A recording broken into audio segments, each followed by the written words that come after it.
একদিন বিষ্ণুজি শুয়ে বিশ্রাম করছিলেন। লক্ষ্মীজি তার কাছে এসে বললেন, আমি তোমার এত সেবা করি, তোমার যত্ন নিই, কিন্তু তুমি আমাকে কখনো কোনো উপহার দাও না। বিষ্ণুজি মুচকি হেসে বললেন, বলো তুমি কি চাও? লক্ষ্মীজির উত্তর দিলেন, আমি চাই আমি যখন ইচ্ছা পৃথিবীর যে কোনো মানুষকে যত খুশি সম্পদ দিতে পারি।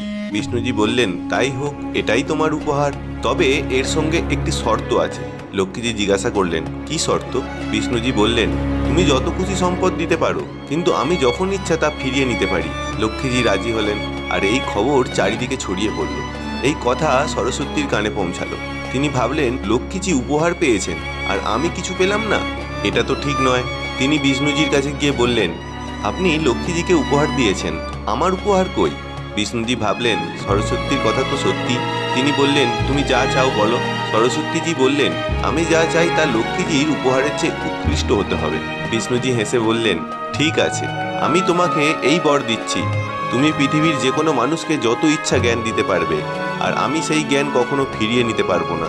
এই কারণেই লক্ষ্মীজির দেয়া সম্পদ আসে এবং যায়, কিন্তু সরস্বতীজির দেয়া জ্ঞান যদি একবার কারোর কাছে আসে, তবে তা চিরকাল তার সঙ্গেই থাকে।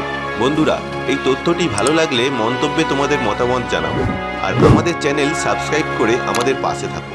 ধন্যবাদ।